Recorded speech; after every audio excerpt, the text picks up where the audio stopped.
Uferhallen, Uferstraße 8 bis 11 im Wedding. Hier ist mein Atelier seit 6 Jahren, seit 5 Jahren vielleicht. Guter Ort fürs Atelier. Tolles Essen beim Pförtner. Auch architektonisch interessant, die Gebäude aus den 20er, 30er Jahren von Jean Krämer. Hoffen wir, dass dieser Atelierstandort noch erhalten bleibt, lange Zeit. Berlin ist schon extrem spannend, gerade durch die historische Veränderung, die hier stattgefunden hat und von der man selbst automatisch ja irgendwie ein Teil wird.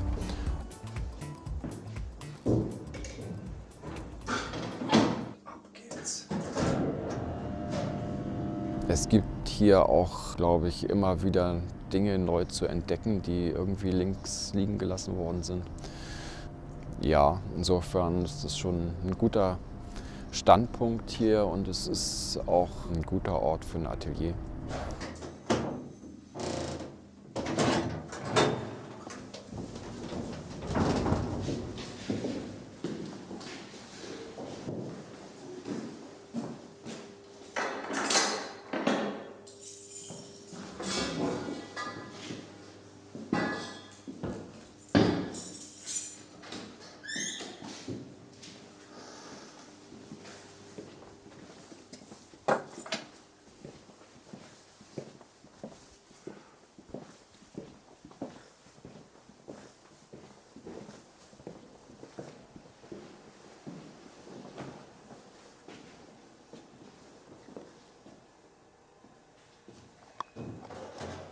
Generell ist es natürlich so, dass sich nicht alle Gebäude gleichermaßen eignen für so eine Bearbeitung in Papier. Da gibt es, glaube ich, bestimmte Voraussetzungen. Also einerseits, dass es von Vorteil ist, wenn ich von so einem gewissen Raster ausgehen kann, von so einer Gleichmäßigkeit. Und wenn es dann sozusagen auch schon im Gebäude angelegt eine Spannung gibt zwischen dem Raster und dem Baukörper andererseits, dann kommt das sozusagen meiner Sichtweise stark entgegen.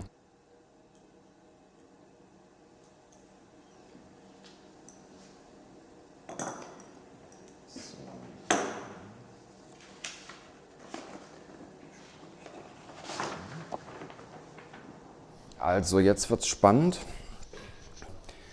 Das ist hier also mein Relief, das ich durchgezeichnet habe auf den Karton. Und jetzt trage ich sehr dünn eine Buchdruckfarbe auf. Und das muss sehr, sehr dünn passieren und sehr kontrolliert. So, dann wollen wir gucken, was dabei rauskommt.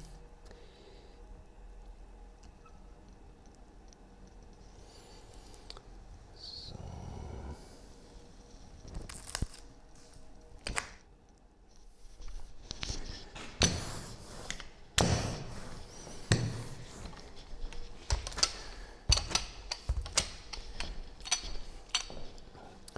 Das ist jetzt ein ziemlich langsamer Prozess, den ich häufig wiederhole. Aber wenn der erste Auftrag relativ sauber funktioniert, dann ist schon einiges gewonnen.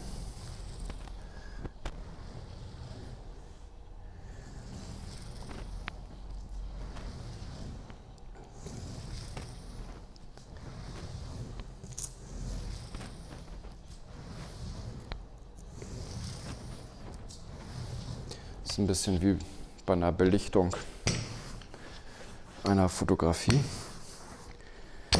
Plötzlich wird etwas sichtbar, was vorher nicht da gewesen.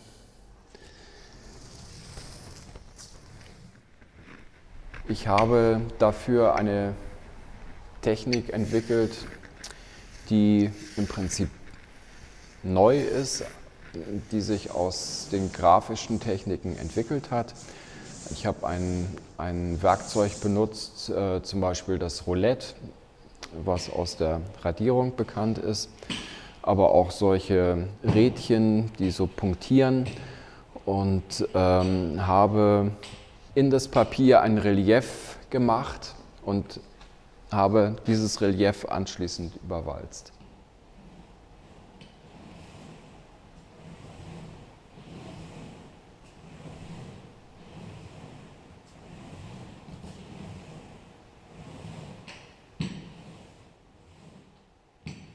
Ich hatte immer so einen gewissen Bezug zur Architektur und zur Stadt überhaupt, aber es gab dann noch mal eine Zäsur, als ich ein Jahr in London gewesen bin. Da hatte ich ein DAAD-Stipendium 1985, 86 und da fiel irgendwann mal die Entscheidung, mich mit meiner Arbeit direkt auch auf Architektur zu beziehen. Und ich glaube, das war sehr stark so eine Reaktion einfach auf so eine total große und auch bedrängende Stadt. Und dann gab es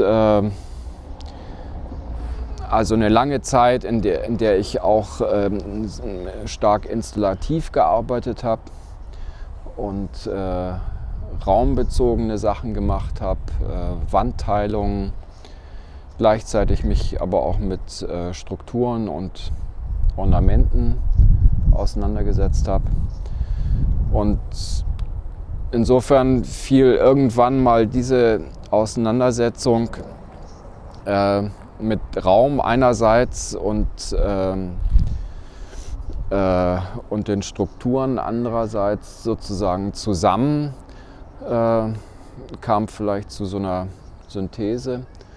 Und dann habe ich angefangen mit diesen Fassadenschnitten, die ich gemacht habe. Also natürlich werde ich auch häufig gefragt, ob ich vielleicht Architektur studiert hätte.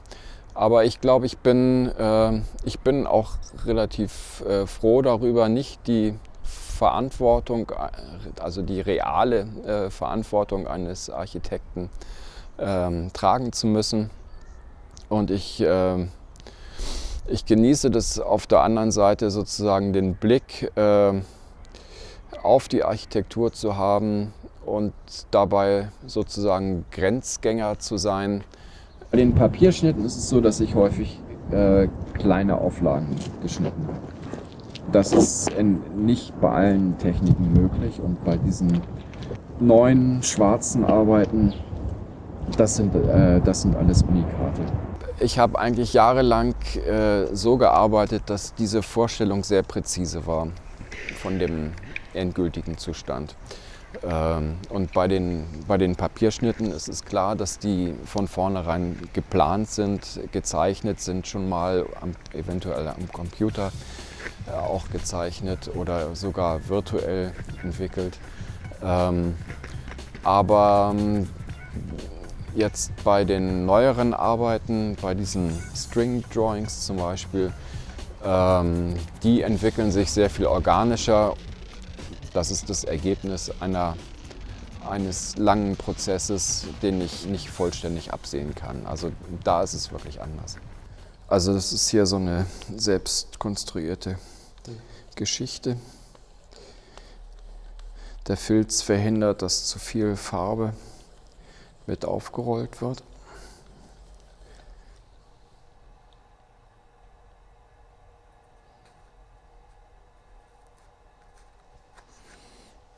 Okay.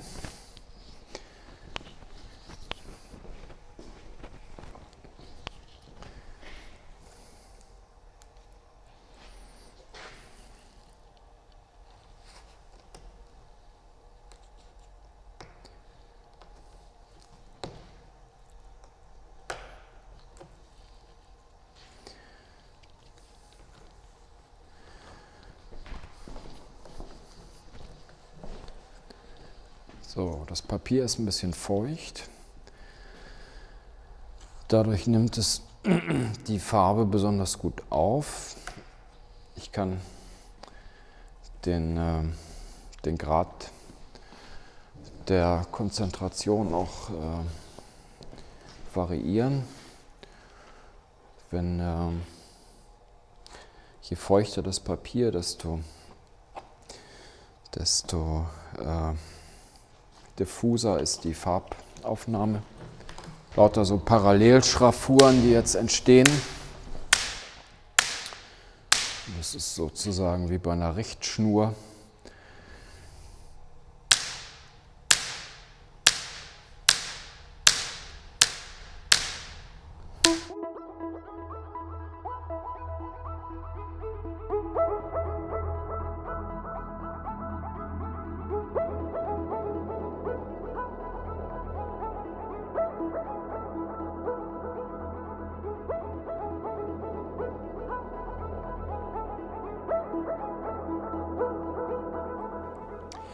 Ja, wir stehen hier vor Arbeiten, die im vergangenen Jahr entstanden sind. Und zwar war das eine ganze Serie, die sich auf die Hamburger Nachkriegszeit, Hamburger Nachkriegsarchitektur bezieht. Einige Blätter beginnen noch sozusagen mit dem Kriegsende und dann entwickelt sich das zum Beispiel hier, Blick auf Eimsbüttel, also so eine Luftaufnahme über Hochhausarchitektur der späten 50er Jahre, Unileverhaus, Finnlandhaus und Hamburg Süd, bis hin in die 70er.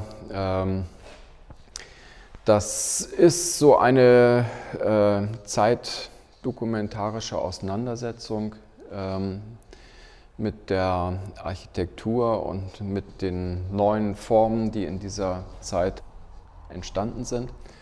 Genau, also bei diesen Architekturserien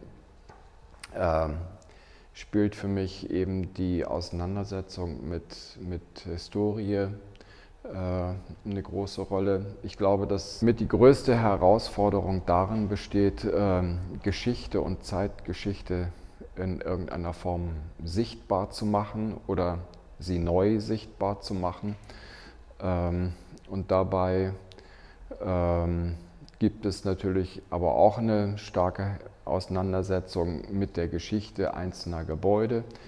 Die ist ja zum Teil extrem spannend und viele Gebäude sind ja auch den politischen Zeiten und Zeitläuften stark ausgesetzt und diese Schicksale zu beleuchten oder auch neu aufzugreifen, zum Teil eben auch von Gebäuden, die heute nicht mehr existieren, auch diesen Gebäuden vielleicht dadurch nochmal neues Gewicht zu geben.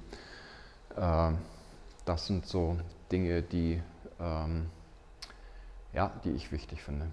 Erstmal finde ich, es ist ja kein komplettes Schwarz, sondern es ist so ein aufgebautes Schwarz, was so eine orthogonale Struktur trägt. Dadurch sieht es ein bisschen aus wie ein Gewebe. Also es kommt so eine textile Assoziation rein. Das finde ich interessant in Bezug auf Architektur, weil ich denke, es baut sich eben eine Spannung zur Architektur auf, weil das Textile der Architektur eher fernzustehen scheint. Aber es arbeitet natürlich auch ein bisschen so in diese Richtung von Geschichte im Sinne, dass da Fäden gewoben werden. Also gut, das ist so ein bisschen sehr assoziativ vielleicht.